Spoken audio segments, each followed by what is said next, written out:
those listening, thank you for joining us for episode 2 of our podcast. It's been a long week with the Frozen Four in St. Paul. Fun week for both of us.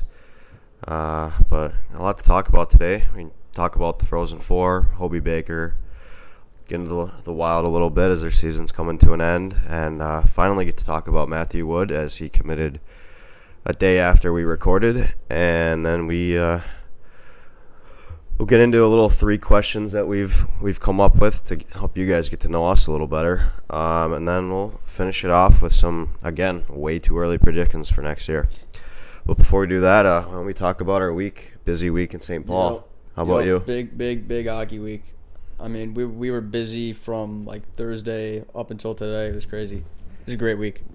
Yeah, we got to make it down to Dinkytown for Spit and Chicklets bottle signing at Top 10 Liquors. That was cool. I posted about that a little bit ago, that I got Bissonette signed a bottle of Pink Whitney that I'm never going to drink. But it's going to be my baby. I'm cherishing it forever. Still cool. I'm going to have it when I'm 80.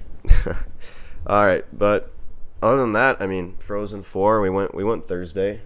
Weren't planning on it when I woke up, but I went on to Ticketmaster, and tickets were going for like $8, so I'm like, you know what, why not? I mean, dude, if I could go to every single Frozen 4 for $8, I'll be there every single time. So we actually got the nightcap game. BU and Denver were the first game, I think. So we got Michigan, BC. Kind of about what I expected with the game. Kind of all BC. Kind of saw that Michigan team that we saw for a little bit in the beginning of the season, where they just couldn't really mesh or get anything together. We kind of hit on that last podcast. I mean that is the exact Michigan team we saw. I mean, they just couldn't figure it out. And against BC, that game, I mean, they were just kind of just skating circles around the entire game. Yeah, look, the one thing that I noticed about BC was how hard they were on pucks. Like they couldn't get anything going. Yeah, so, no, I mean, it's one of those games you watch and like, yeah, Michigan wasn't playing good, but then again, when BC is hot like that, like they were like this entire tournament. Yeah, I mean, there's not a whole lot that I think that Michigan team could have done, even if they did play a great game. So now we're on the topic. Why don't we talk about the Frozen Four? I mean, that was a great championship game, but we also had 2 really good semifinal games. The first one going to OT with DU and BU. DU wins that in overtime. Yep. Former Gopher Tristan Brose scores the winner. It's kind of a gut punch there.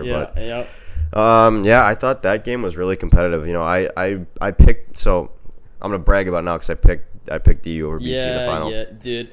And I didn't even remember that you picked those 2 to win, and then when I saw that, when I clicked in my brain that was the result of it, I know that I just wasn't gonna hear about it, because on Twitter it was like it was like 60-40. Everyone was saying that it was gonna be BC and BU, and then you go with the Denver pick. I just liked how Denver could shut down defensively. I mean. And then the goalie. I mean, he played well in the regionals, but he was just stood on his head the entire thing. But yeah, for that game, I mean, I thought BU could really control play for most of it. I like the penalties, man. Like there were 4 penalties called on BU, and I don't think Denver had a power play goal, but I mean, still, that's 8 minutes that you're on. I mean, that's tough on the kill. So especially like it's such a big game, every minute counts. I mean, if you keep getting those penalties racking up, it's gonna be hard to really get any momentum going. But for the game, it's such a fast-paced game. I mean, both ways. Like I said, I thought BU kind of had the better of the offensive play, but I mean, DU shut down defense, and the goaltending really kind of gave it to DU. And they're able to take that game to overtime. That'll continue into the final game too. I mean, I've heard about him before, but in that final game, I mean, unless you have more to say about that Frozen 4 game, I feel like goaltending kind of stole the show. Goaltending, Fowler played well for BC for the Michigan game. I mean, Michigan came out humming first. I mean, they kind of had the first minute of zone time, and then you get a 2-on-1 with I think it was Leonard and Smith, and they put it in the back of the net, and BC's up 1-0 early. But yeah, goaltending really stole the show this weekend. Yeah. And then kind of going into the BC Michigan game, I mean, it's just like I said, story of Michigan hockey this year is kind of inconsistent. Yeah. You didn't really see what you saw when they played the Gophers, where they just had that drive. They're going. I mean, I think that they they kind of got a taste of their own medicine, I want to say, with kind of getting that offensive, just throwing it. They didn't know what to do. They definitely did. Like, I mean, you watch Michigan play the Gophers, and it looks like an entirely different team. And I think that they kind of got that, like, just shoved in their face, IBC. Yeah, no. And then championship game, I mean, how it was an epic game. That's tough we couldn't go to that, but that was one of the most entertaining games of hockey I've seen in so long. Like, it was a low-scoring game, but my lord, the goaltending, oh my goodness, like it just watching it, like it kept on getting like better and better and better, and you're almost like out of words for how big of a just player that is. It kind of shows you that like you'd rather have a hot goalie than a hot offense, especially in a 1-game series. Yeah, I mean, I was even thinking that kind of BC was kind of like your little replica of last year's Gopher team, just getting, it's more than goaltending too. I mean, Butchie said it like twice, you know, like these old teams really play well against these young teams come this time, because I think that what we saw with BC was they hadn't been in that position, down 2-0 in the second, having to play from behind in the third, and it happens in the championship game 9 out of 10 times you're not going to win. Yeah, and that's the biggest issue with like the one and done teams, is they haven't faced that adversity of coming back. I mean, BC, maybe I have the average wrong. Was that the team that had like 5 goals per game average? Actually, Denver was the highest. Was that Denver? That was Denver. Okay. But they had played. Somebody told me this, and I looked it up. They had, I think, every game since the first regional was 2-1. Besides the final was 2-0. Yeah. So they've been playing some tight defensive hockey, and that won them the title. 3 goals the whole tournament? Is that what that was? Yeah. I mean, what, Davis had a 9-7 save percentage. Yeah, can you really ask for much more? And No. I think that, you know, like, I mean, the biggest moment in that game was during that power play. You know, BC is sitting there thinking like, all right, this is our game. This is what we want to do. This is how we play. We like that man advantage. And just got absolutely stonewalled the entire time.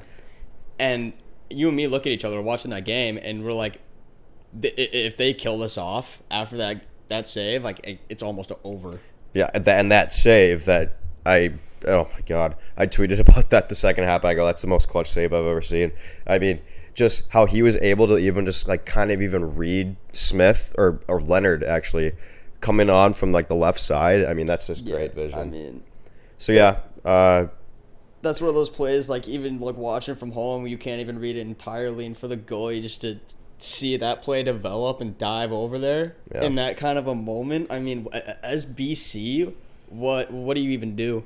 Yeah. You know, like after like you're so pumped to have that moment in the game where like this could be the turnaround and get that momentum going late into the third. Exactly. And the goalie just kind of, you know, takes the just sucker punches you, and you just all momentum's lost. Yeah, and so that save I kind of decided the game. So DU goes on to win the title 2-0, 10th title. They now surpass Michigan for the most titles in NCAA hockey, which I think I saw they have 5 titles since 2000. I think so. They're kind of the team.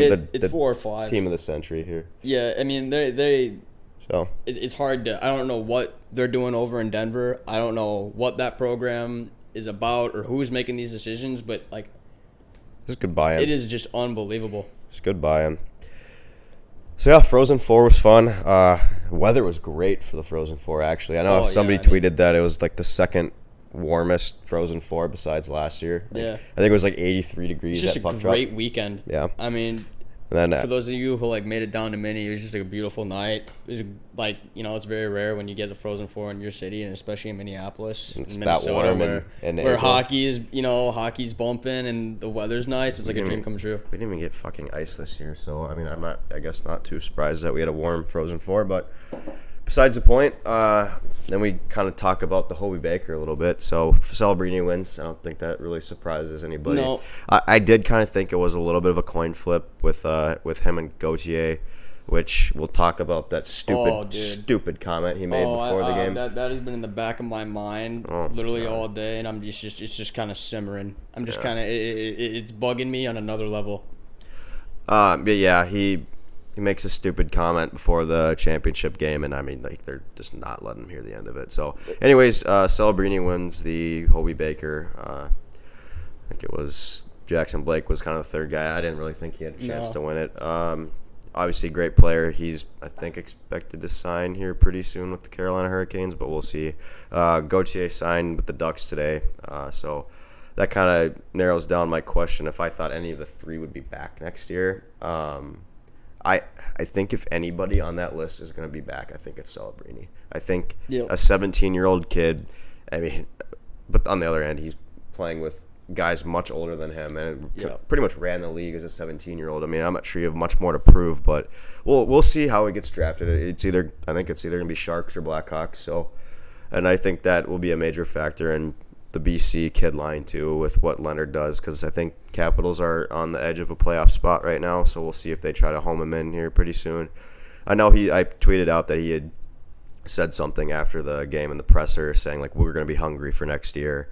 Somebody said something that was probably just him in the moment. Yeah. In the moment response. But, again, pretty likely that we'll see at least two of them sign. And I think I wouldn't be surprised if Gabe Perreault's back for next year. His game could progress a little more. Obviously, he had a great season, but he's kind of like the Snuggerud guy there where he's reliant on these other guys surrounding him and kind of want to see how he does on his own.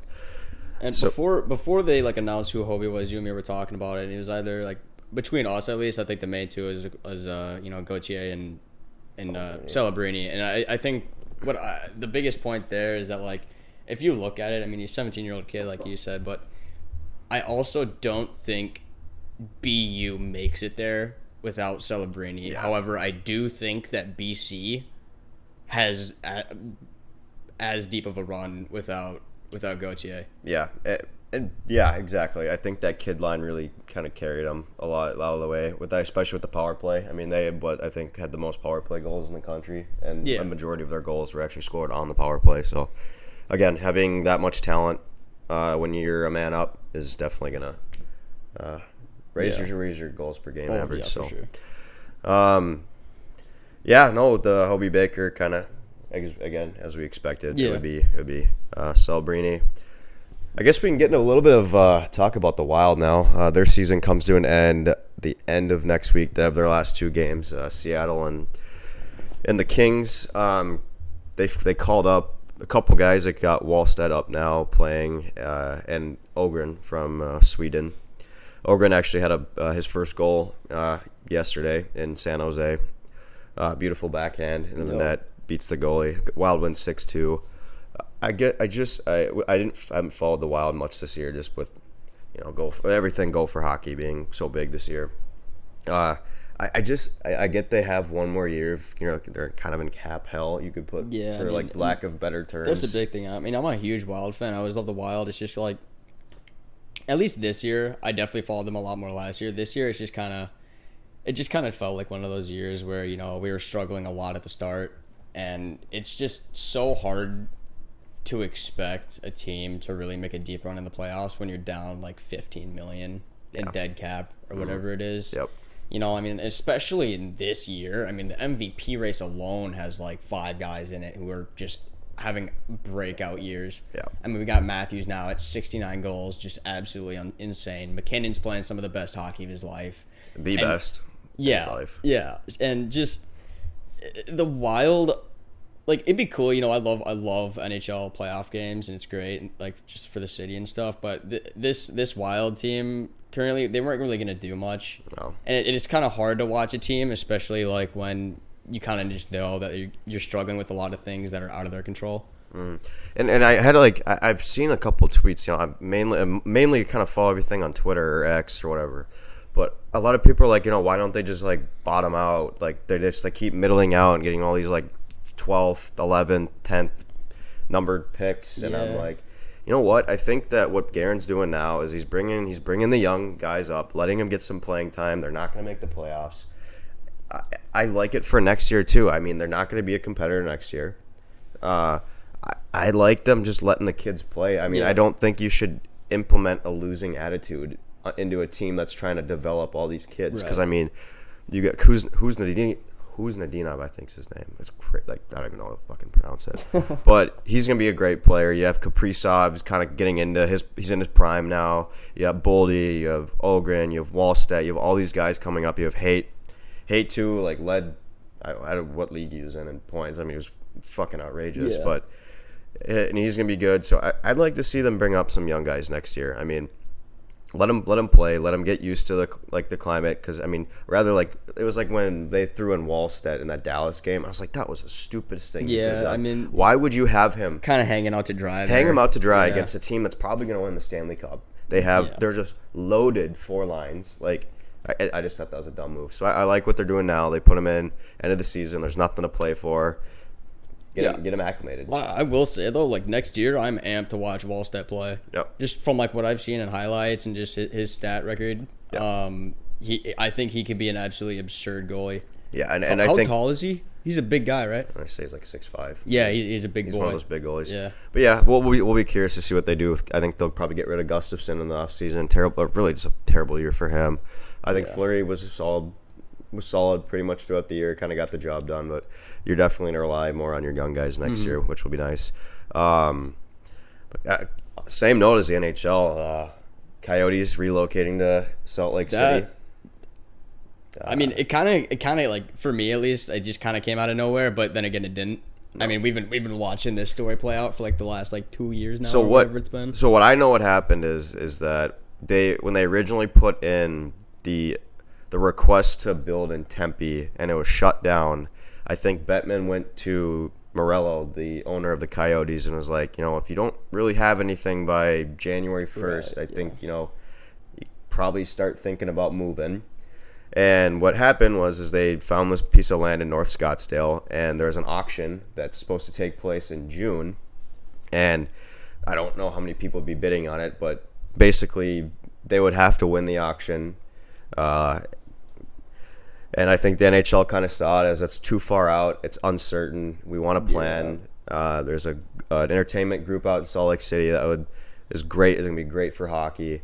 And I don't know what the case is now. I mean, if they're still going to the auction, I think we're going to kind of see how that works. But I think the NHL saw it as it's too big of a mess down here. Yeah. I mean, I know they informed the players like a week ago, and obviously, if I'm a player, I'm going to be pissed off. Like, yeah, it's. Because I mean, even the social media team, like they've been posting all this stuff. Even when Cooley signed, they were just super like they're trying to be funny about it. Like it was oh, it's cool in '92 in Scottsdale today or Phoenix, and you're like, oh fuck, they're gonna sign Cooley. I was gonna touch on that. On their socials, a week or two ago, maybe the Yotes Twitter, they tweeted about their plan to have the arena. This whole entertainment center. Entertainment district. SoFi. Yeah, it was insane. Yeah, and it looked great, but that's the land that they have to auction off, and there's no guarantees with anything. And I think just Bettman wants with a huge rendering like that, I was like, oh, okay, this might actually happen. They got all this work done for it, and then to hear a couple days later or whatever it was that they're moving to Utah,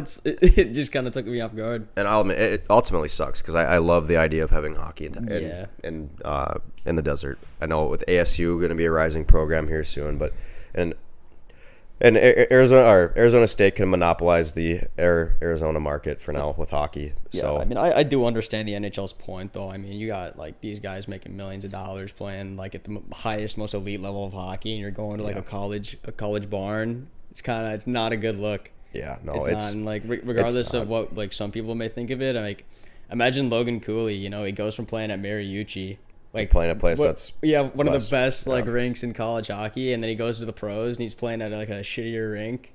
I mean, that has to suck. Oh yeah, and their original deal was they were going to do 3 years with a 4-year option there, and if they were to go through with I think it would take 3 years to build this arena out, so they'd go past that. With so the scale that that was not going to happen anytime soon. Yeah. Well, NHL playoffs are around the corner, so we're looking forward to watching that and. Definitely keep updated on that. This year is gonna be crazy. Yeah, I don't know if I have. I don't know if I even know who I think is gonna win MVP. I think there's 3 people that I could see. It could be McDavid, Matthews, McKinnon. There's everybody's just breaking out this year. Yeah, I would agree. It's so. I mean, maybe I have some bias because I just love McKinnon, man. But my lord, He just absolute horse.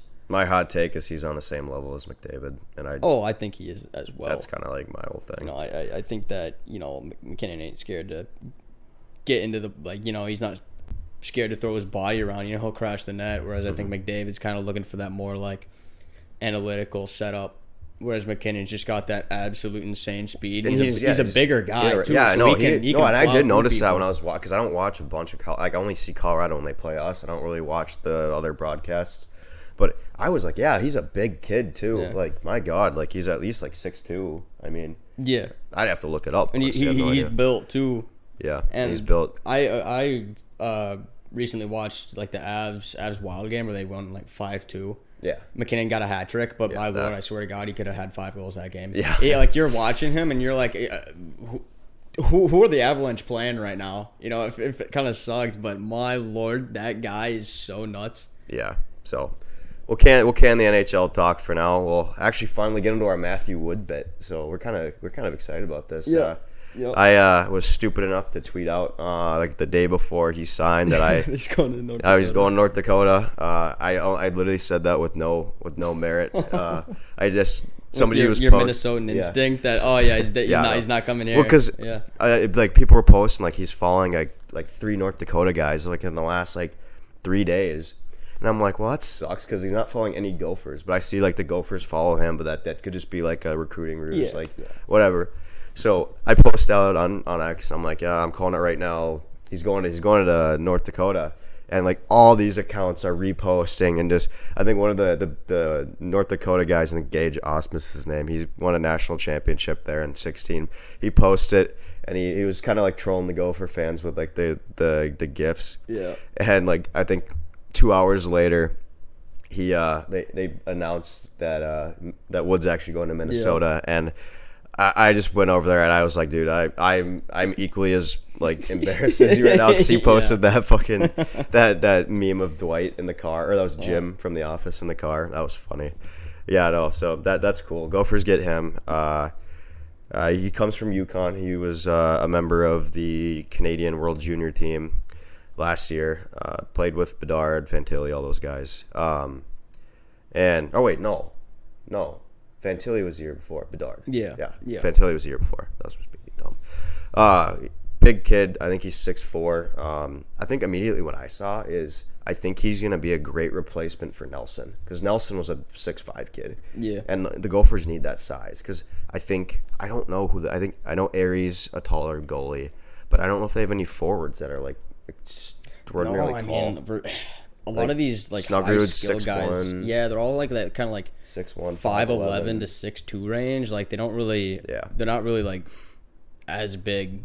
I know Fish was bigger, but he's in the portal now. I know that was a new one. Fish went to the portal, so Fish is going to play his 5th year somewhere else, which sucks because he's a great kid.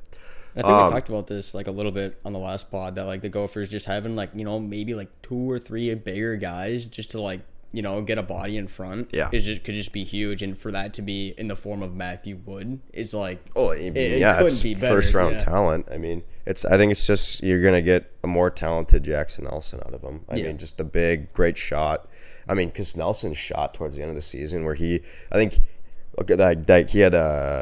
I want to say had a hat trick in that Michigan game. Yeah, he had like a 5-goal weekend against Michigan. I mean, 2 of his goals were like from like the short side. Like, I'm not shooting there. No. I'm taking my shot from the slot. But side of the net. I mean, he was scoring from there. But I think we'll see. We'll definitely see how Wood plays out. It's definitely a great pickup for the team. I mean, they need him. I mean, if they want to have that kind of dynamic big line like they did 2 years ago, I mean, that he's the guy you want there. Yeah, he's the best guy in the portal. And then obviously you bring in this loaded class next year with all these just great grit depth players like who is it? Paulson, Hendrickson, Zemer, like all these kids that are going to be great Gophers. I'm so excited for next year with all that coming. Kind of random side note with Nelson leaving. Who do you think is getting to see next year?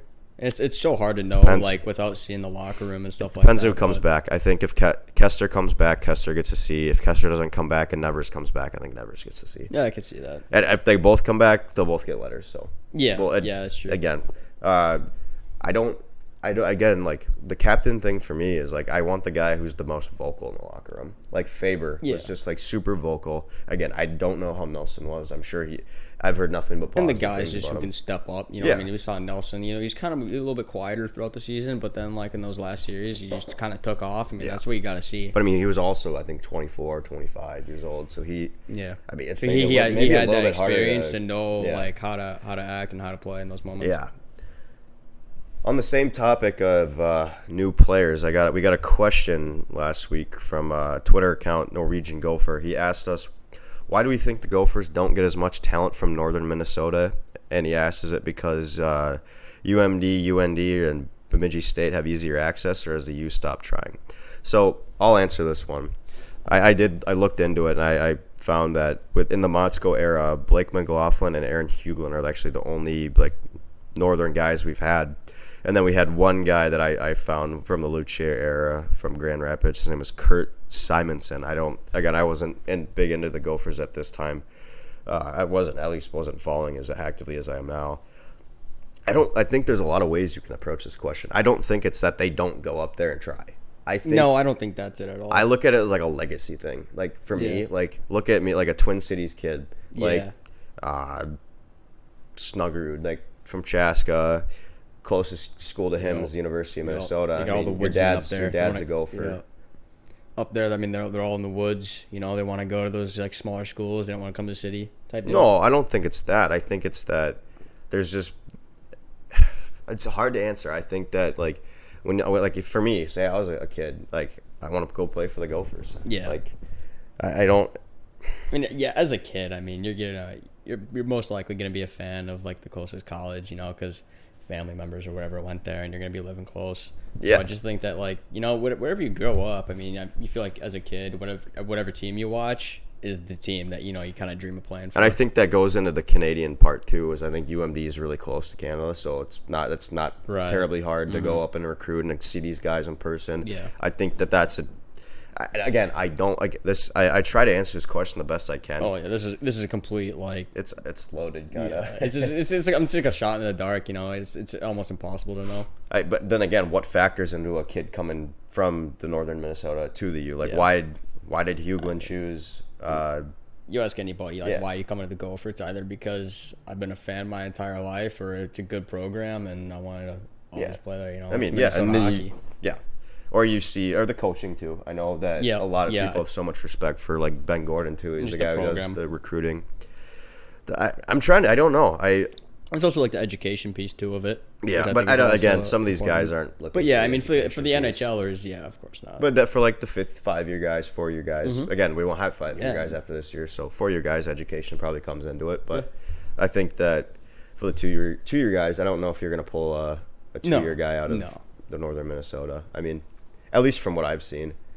But again, I don't think so. I think to answer this question the best is there is not. It's definitely that the U has stopped trying. I think that it's just harder. Oh yeah, I mean, I don't know how we even mentioned. I think that there's a dynamic. They're also just a storied program. Because, like, look, we've never had Hermantown's like a hockey god in Minnesota. Gophers have never had a kid from Hermantown come and play for the Gophers. Really? Never. I didn't know that. Yeah, when Biondi entered the portal this year, I was like, oh, maybe that'd be the first one to right to Notre Dame. I mean, and I kind of expected that too. I don't know what it is with Notre Dame and Duluth kids. Like, I don't know what it is. Yeah. I mean, you talk to anyone from Hermantown around here, and they're just going to be an absolute hockey nut. No, yeah. It's a great place to play hockey. But and then the other thing that I kind of like talked to you about this. I was thinking about the NIL talk we had last week, and I was like, how the hell is NIL going to affect these schools like UMD, SCSU? Like, St. Thomas is fine because they had that big donation, which St. Thomas will always be fine. Yeah, St. Thomas will be fine.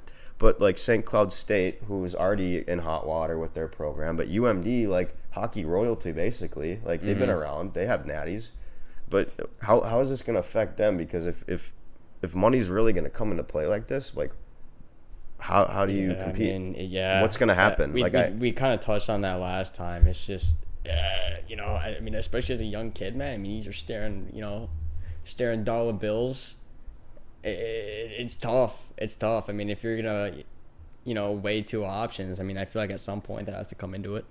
Like, I'm not saying that they're gonna have problems recruiting. I'm just saying they're gonna have problems recruiting the bigger names, like UMD gets like Riley Tufte, like those guys. Like I mean, you're still gonna see that. Like again, I'm not saying that players play for the money, but if you wave the Benjamins in front of a 17-year-old kid, I mean, he's gonna be like, I'm 24 and I'm taking it. I want a new Audi. I mean, speaking of that, Gopher basketball, they one of the one of the players that transferred out from the Gophers, somebody said he transferred over to I think another Big Ten school. I'm not positive, but they said they saw him in a brand new like BMW, like 6 Series or whatever. Oh yeah, I'm not surprised. And I was paying for that.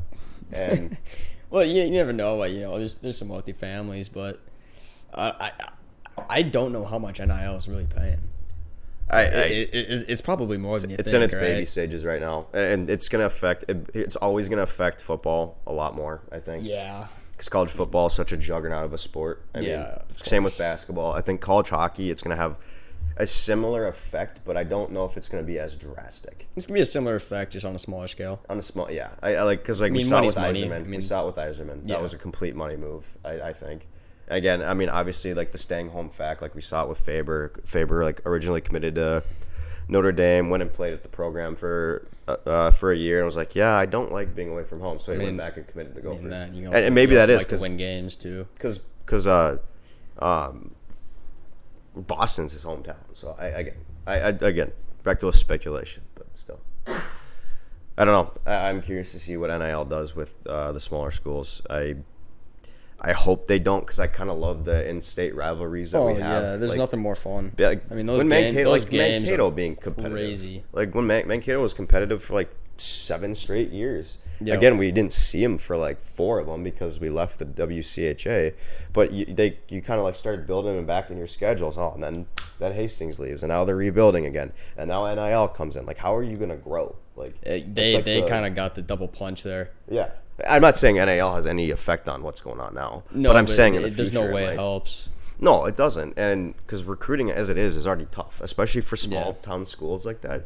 I mean, they're looking Canada, and they're looking like transfer portal now for older players. Or were. But then again, like this is kind of a devil's advocate here. Does that top tier talent really matter all that much? I mean, look at the past couple national championships. No, and I don't say it does. Yeah. I don't. I think that I said something one time about like I thought will beats skill, and somebody said something along the lines like it's kind of doesn't not how it works. I feel like I think there's will in every game. Yeah. But I just think that when skill hasn't faced adversity, they crumble. Yeah, of course. We're at the point now where we've seen that usually over and over that it's almost like impossible to argue that like, oh, if you're just that good, you're going to beat everybody, because it's just simply not true. Hockey's not that type of game. Yeah, and then usually, like I was saying, will versus skill. I was just saying, like, I think like it's these gritty teams, man. They don't have the NHL draft picks, and like Quinnipiac. I mean, I thought Quinnipiac was a great team, great coach. That's the thing. Like Denver, they didn't. Denver's got the talent, dude. I mean, they got the talent, but but they don't have the BC talent. No, and that's my point. I mean, they would have probably whooped the Gophers. But you also saw that like they didn't crumble at any moment in the Frozen Four. They looked like the exact same. Well, because 100% they're team. an older team, and exactly. They buy in. They're bought into their coach completely. I think that. And I'm not saying that BC it wasn't bought in, because I think they were. I think that they just, again, hadn't seen adversity, and we saw with the Gophers last year they play the shell defense, which I kind of actually thought Denver kind of played that a little bit of that prevent defense. We were talking about that. But that's how you got to do it. Yeah. And I mean, Denver kind of did what the Gophers tried to do, but they actually, could pull it off. Yeah.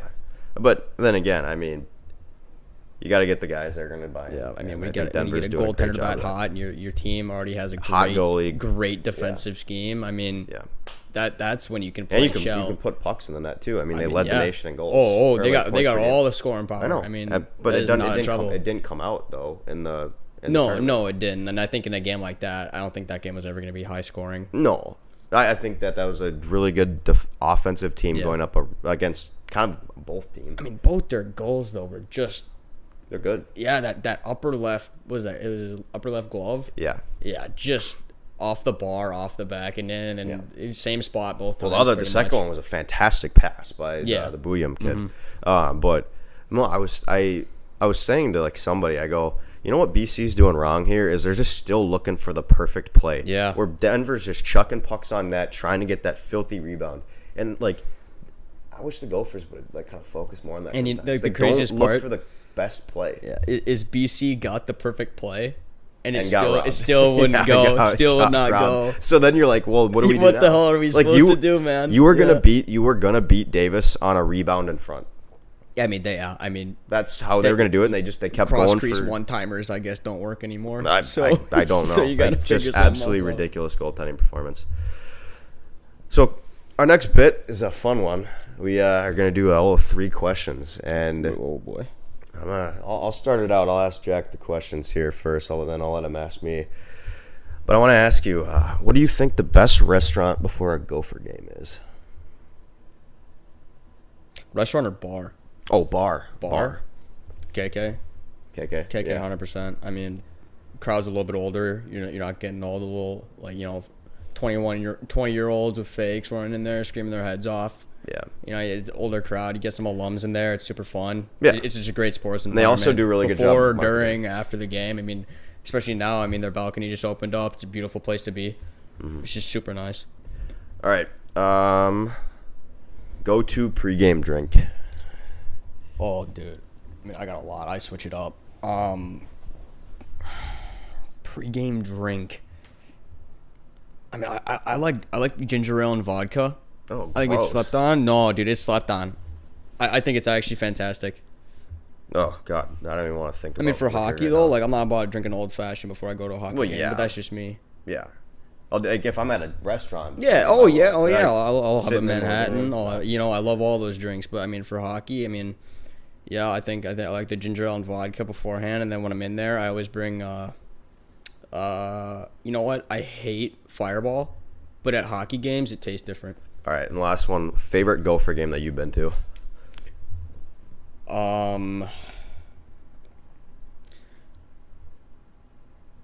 Probably got 2. And the first one is back when we were like super young and we were going there during like the Kyle Rao era, and we was it Boston College? It was Boston 8-1. It was like 8-1. Yeah, yeah. that was after they beat us. Absolutely ridiculous game. That was that was just fun. I mean, that was the game that it was the rematch from the Frozen Four. It's where I learned. It's where I learned how to spell Minnesota. That, or honestly, last year's we lost the game, but last year's Big Ten championship against Michigan, I thought was incredibly fun. Oh, not North Dakota last year, the overtime game. No, dude, because we had all our boys at the Michigan game. Yeah. It was just super fun. I mean, Pitlick scored that goal. I think the energy there was like super fun. We didn't win, but man, I had a lot of fun. All right, you gotta ask me. Yeah, now. I got a couple for you. Same as yours. Your first one. What's your favorite bar down here? Favorite bar? Yeah. Probably KK. KK, yeah. KK. Yeah, I feel like it's kind of the for the go-to for me. older crowd, that's definitely the place to and go. it's one I'm cool going back to as a graduate too. I'm not gonna go to Sally's. No, as a graduate. dude. Actually, I for a football game I would, but for I don't know, man. I didn't want to go to Sally's like even back then. all right. What's your favorite memory? Do any go for game? Okay, so I thought about this because I read the script a little bit.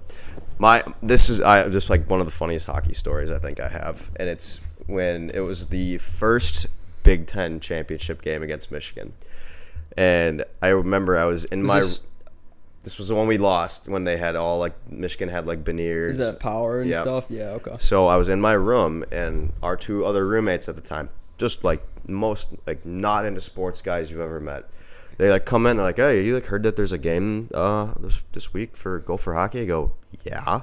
Like, whoa, everybody seems like they're going now, so we got tickets. We're gonna go with you guys. I'm like, "Oh yeah." Oh sweet. my god, yeah. Yeah. I So know this again, one. keep in mind these 2 guys have never watched sports. They're not into sports. They don't even know what the rules football of and hockey. stuff. You Watch know, football, they'll like- watch the Masters. Yeah, but, but they don't know hockey. hockey. They don't know hockey. So, anyways, but we all are drinking quite a bit before the game, and I'm kind of containing myself a little bit because I'm like, I gotta watch these kids because these kids are just like plowing beers, and So the game goes on, and the Gophers score in the first 30 seconds, and just the energy in the building. I remember looking over at the guy next to me, and I go, I think Gopher hockey's back. Because that's like the first time it was really packed. That was the first time. Because I remember we tried to we kept having kicked out of our seats because they oversold the student section. Which is still a problem. Yeah.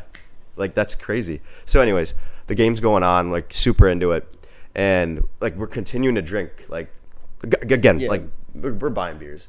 And we had shooters too, and we were buying beers. It got a little bit messy that game. Yeah, and so anyways, the third period happens, and the Gophers take a couple penalties, and just the crowd is just out of pocket. Yeah, it's getting out of hand. So first, I think Jackson Nelson got a major for a check from behind, and some guy chucked his beer in the ice, and half the arena followed suit. And I'm like, oh God. And then I look to my left, and my roommate, who has never been to a hockey game before, has no idea what's going on, is chucking his $15 IPA onto the ice, yelling, fuck you, two middle fingers up. And I'm like, what is going on here? You don't even know what's going on. He's oh, I'm so into this. And he's having first a great hockey time. Game first ever. Hockey game ever. People are chucking shit on the ice. There's majors, hits from behind. It was funny. So he's going into that game, and he's like, I've never been to a hockey game. I'm wondering what this is like. And what an absolute barn burner it was to go to a first game. Just an absolute chaotic mess. That was so funny. So then he's just now forever disappointed that when he goes, and it's not like that. Yeah. That one was good for me. All right, next question. Okay, I'm guessing we got mostly Gopher fans in here. But besides the Gophers, which of the other 5 MN schools have the best jerseys? Oh, it's tough. That's tough. They got some good jerseys, Minnesota. Okay, so I'll start off. I really like the black St. Cloud State one. Really like the black St. Cloud State one. I don't really care for Bemidji State's Mankato. I don't like Mankato's away one, but I really like their home one, the white one. The whites, with the I think the whites head. look amazing. Yeah, the white with the Maverick head. Thinking at St. Thomas, they'll probably change those up. Those are new. Yeah. I would say the black St. Cloud State jersey. I would probably agree. Yeah, that jersey's sweet. It's kind of like their business. You know how North Dakota does the business suit. It's kind of like their business suit. Yeah. I like that. I like UMD's jerseys. But UMD. I forgot about. How do I forget about that? UMD's white and the Bulldog is sick. The Bulldog's sweet. Yeah. It's such a cool logo. Yeah, so I would say St. Cloud's black jersey would probably be it for me. Yeah, and that'd probably be mine as well. I always forget they have them, but whenever I see them wear them, they're just the sickest. Yeah, I'm gonna go St. Cloud State with that one. All right, well, we're kind of veering to the end of everything here, so our last little bit, we want to get into some way too early, unmerited preseason rankings. Yep. I think that I don't know about you, but I'm so excited for next year that I'm already kind of into this. I already know that we need to figure out what happens with Celebrini, what happens with the BU line, because I swear, I seriously think that if BC's line comes back, they're going to be the top team next year. Yeah, they do lose Gauthier, and they lose a couple seniors. And again, I haven't looked into it, but then BU on the other hand, they lost Hudson, they lost Tuck, but they're gonna get Iserman and possibly get Celebrini back. Those two on the same line would be. BC comes back, man. They're gonna have that experience too now. They're gonna know what it feels like to lose those games. They're gonna have a better understanding of what it takes to win. I think if that line comes back, even without, I don't think it does. Yeah, I don't know either. But even with Gauthier gone, I still think they actually might be better next year. No, I mean a shot at winning. No. They might not have the same record, but I think that going through that type of a loss and he's going through the Frozen Four speaks a lot. Yeah, and I think that's kind of the same thing with the Gophers too. I don't think that's gonna happen though. I don't know. I'm more worried about BU, honestly. I haven't looked into Michigan. Yeah. I'm worried about the schools that were so good this year, because they're not just gonna fall off the face of the planet next year. I hope not. I people can hate on the East schools, but I love when they're good. They were down in the dumps for 2 years there, where I think BU was the only one that kind of stood out last year. And they made the even Frozen then Four. though, they weren't. They weren't what they are this year. I think this year's BU team is much better.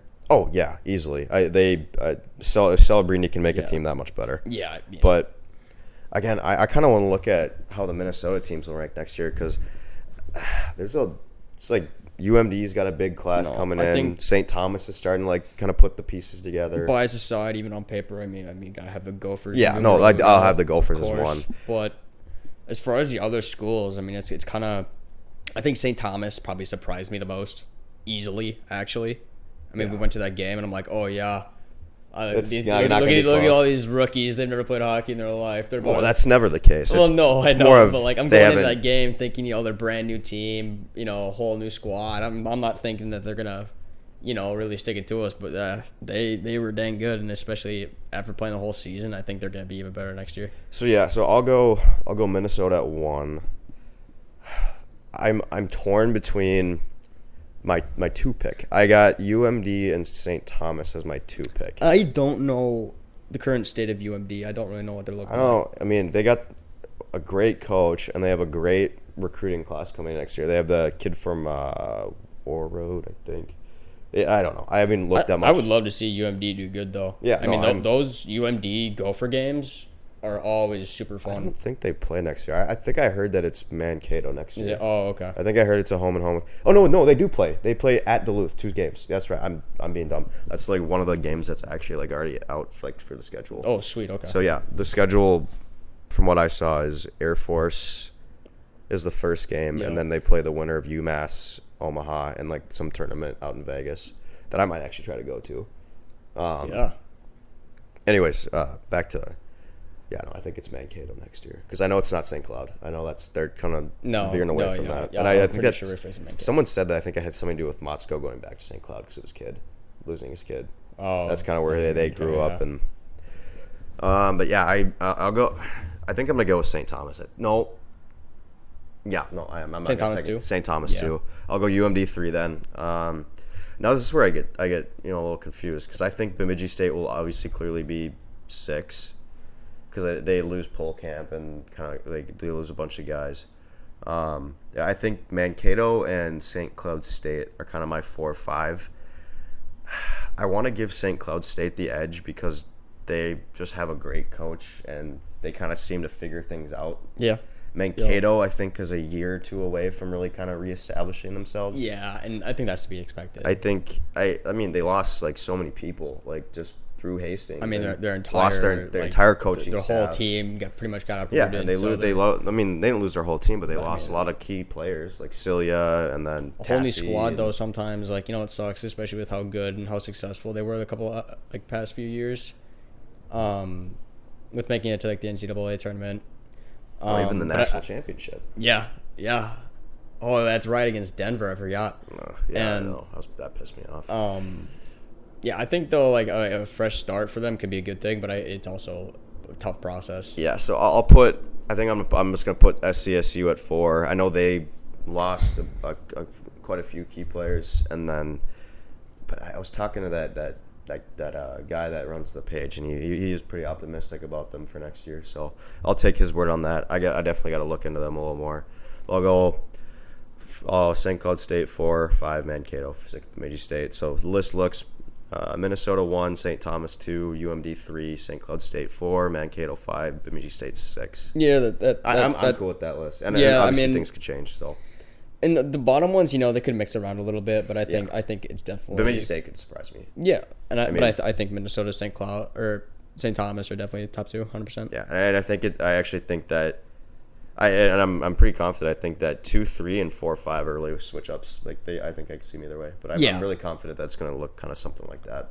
Yeah, but then again, you like it when they're all good. So hopefully they're all good, and that list means nothing. So yeah. Now I kind of want to look at national rankings. I feel like this might be too early to call. Yeah, this is where it gets tough, especially with having just no idea, where some of these bigger guys are going. I think I put the Gophers as a top 5 preseason team next year. I think we're top 5. I think they're 3 or 4. I don't know if they'll be 1 because I know BU's got a big class. Yeah, I'm not gonna say 1, but I think we're definitely gonna be better next year than we were this year. Oh God, easily. We'll have 4. I think we'll have 4 scoring lines rather than 3. and at least one of our lines last year didn't really start scoring till the end. So I don't know. I think that we're going to see the Boston schools are going to be. Yep, top, I think the Boston 5. schools are going to be right up there as well, same as this last year that we had. I think Michigan State will be up there. I think they're going to have a. They got. You know, I know Michigan State doesn't impress you, do they? They had a great regular season. I just watching them, man. Like if that, I'd have to rewatch the Michigan State game because I wasn't all that bought in on that Michigan State team. I was like, and I understand that because I wasn't very impressed with them in the regular season against us at least. Yeah, much better than they've previously been. Yeah, no, sure, it's huge because they have a Nightingale. competitor. I don't know. I really wasn't like completely sold on them just being like a national tournament, or not a national tournament team, but like a national competitor, like top 5, top 3. No, they had the record to be such, but but when they played the Gophers, they couldn't really. I mean, I think the first game they won in a shootout at Mariucci. Second game, Gophers won in overtime. First game in Lansing, Gophers have that epic collapse and lose with 4 seconds left, and then the Gophers kill in the second game. Nothing really stood out to me. We had a losing record against them, or all evened up. Yeah, but no, I don't. I just wasn't, bought into like, oh, who do you think is going to be up there for like the national championship? Michigan State just didn't come to mind. Yeah, and I love Michigan State. I love the story of the coach, just being from the national team development program. Huge player development guy. I mean, that's probably why Stramel chose to go there. I mean, they have him coming in next year. Yeah. Hopefully, he figures out his game because I would like to see him at least have like profitable for the Wild's draft pick. Not choosing Perot, but we'll see. Yeah. I don't know. I don't know. I want to put Michigan State up there though. I think that they're kind of in that same boat that I was saying Mankato was, where they're kind of like St. Thomas, where they're putting the pieces together. And it's all going to come to fruition here pretty soon. I mean, another team that I think surprised me this year, again, was Quinnipiac. I think that they're always good. But I don't know. For some reason, maybe I just wasn't paying attention to that team enough. But, man, they literally looked like last year's team, and they just looked so good every single time. I don't know what the program does to make those players perform to that amount of caliber, but if you can consistently do that with the players you got coming in, I mean, that's a team that you can't leave out of like any conversation. Hot take though is I would have been cool seeing Quinnipiac replace BC and have it have been Quinnipiac, Michigan, DU, BU. They easily could have. I think it would have been Quinnipiac, Denver. I think that would have been a hell of a game. Yeah. That would have been such a defensive game. It would have been funny. That would have been like a 0-0 game going into the third. Yeah. That would have been awesome. But getting back to our rankings, I think Quinnipiac should be up there. Yeah. I know that they're kind of utilizing. And if they're not top 5, they're like 6 or 7 easy. Because here's the thing: is they play such a soft schedule that they're gonna get 30 wins, high 20 wins, and they're gonna be just up there, and they can just turn on their game like that anytime in the season. Yep. So I like Quinnipiac being maybe your 5 or 6 team, 7, somewhere around that area. I don't know who's gonna fill in the 3, 4, 5s. I think you got to chuck Minnesota, BCB up there. Obviously, depending on Perot, Smith, and who's the other guy, Leonard. But I don't know. I think BU is going to be good next year with Iserman coming in. Hopefully, he can figure out his defensive game because hopefully, I want to see him succeed. I mean, I don't have any hard feelings towards him, but. Obviously, I would kind of wish that he'd be like a Wild pick, but Wild seems not want to bottom out, which I'm not going to contradict myself. I'm completely cool with that. I don't know. I think I could probably kind of guesstimate the Big Ten, how that's going to look. I think that top 3 is going to be Minnesota, Michigan State, Michigan. Yeah. Oh, no, Wisconsin. Wisconsin. Didn't they lose a bunch of guys? They did that on purpose. Okay. They're doing right. they're going full. So they got an idea what they're going doing full Mankato. Yeah. They're going to be 23, 24-year-old. They got a really good goalie coming in next year. I think that I don't know. I could with Hastings, man. I mean, That team's gonna be. I hate the concept of just getting old guys and. Yeah, I do too. But then again, that's kind of how. You got if that's how you win, it's how you win. I mean, if you wanna make it deep, I mean, it's kind of how you do it. But then again, it gets kind of tough because they don't stay too long. But at least the guys you're getting actually already have some of that experience. Yeah.